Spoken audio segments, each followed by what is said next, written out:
мына министрди алмаштырат, министрди коет, бирок ого тапшырма бербей улуттук гвардия берет.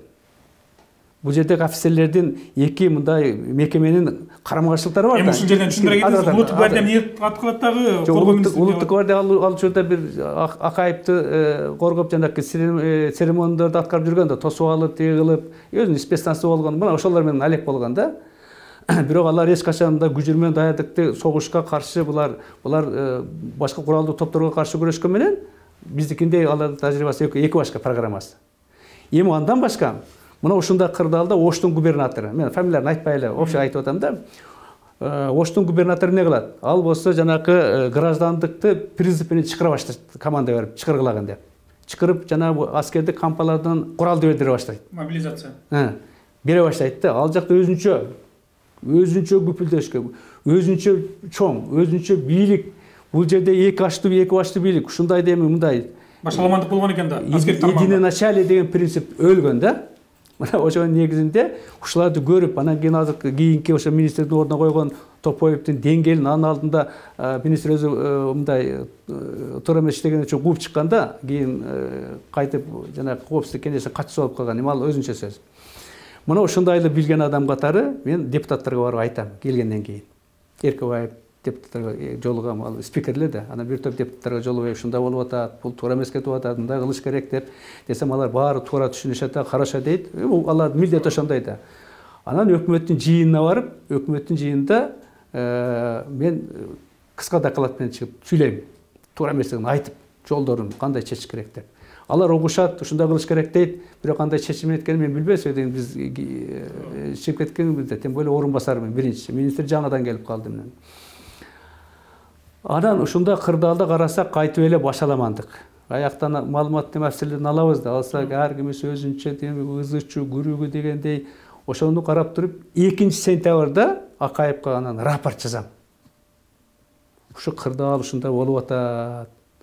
Эгерде ушу кырдаалды тез аранын ичинде оңдоо болсо, бүт кандай кемчиликтердин баарын жазгам рапортто.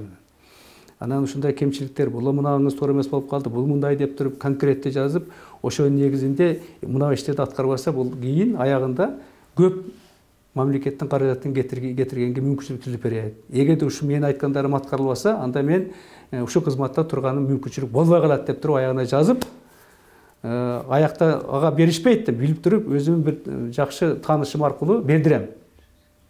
Ал 4-августта бердирем.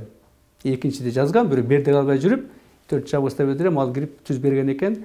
Ошол жерде коопсуздук кеңешинин катчысы менен жанында жана Жанузак мырзага экөөнү тааныштырыптыр да, министр экөөнү. Анан тааныштыргандан кийин ошо ойдон алып калат. Мен аларга жанакыны бергенден кийин өзүм мына Кой Ташта аскер бөлүгүнө барып, бир ротаны Илбирс деп атап, ошо тоодо күрөшө тургандай кылып ылайык ташканы даярлап, жана кийимдерин, эмелерин түнкү жанагы бинокльдерден бери түнкү көрө тургандардын бәрин бүт таап берип туруп, даярлап 13-сентябрда канттан ошолор менен кошулуп учуп аткан. Жанакы Чотбаев, ошо эң чоң башчы болуп, Чотбаев дагы ошондо эмнегедир тиякта болбой, ошо самолет менен отуруп калган да, мени менен кошулуп. Анан самолетте мындай жылып баштагандан кийин команда келди, токтот деп, мага келди, летчик айтты, жолдош генерал сизди Акасауи чыгарып атты. Анан мен түштүм, келип министрге кирсем, министр анан ошо өзүнүн берген рапортуна ылайык жумуштан бошотулсун деп 11-инде чыгыккан, 13-инде беришет мага. 2 күн. Сиз ошондо мындай чыкканда 2 күн аракетиңиз бул эч кандай кызматта отурбай эле аракет кылып көргөн. Эми мен аны биз ойлогон эмеспиз да. Ал убакта тияка жардам бериш керек дегенбиз да. Мына ошентип, мына 13-үндө ошону мага берип атат, 11-де чыккан указын, анага бир-эки сөздө мындай экөөбүз бир окуйбуз илгеричи. Анын карактерин билем, кыймыл аракетин бардыгын үйрөшкөн эмебиз да. Анага да бир-эки сөз айтып туруп, рапорт алып чыгып кеттим. Мына ошентип 13-сентябрда, то есть мына 21-ден тартып, эми 13-үндө өзүнүн ишине аракет кылган, биз аякта болгон эмеспиз. Бирок жанакы бүт өлүмдүн бардыгы кийин биз кеткенден кийин болдум.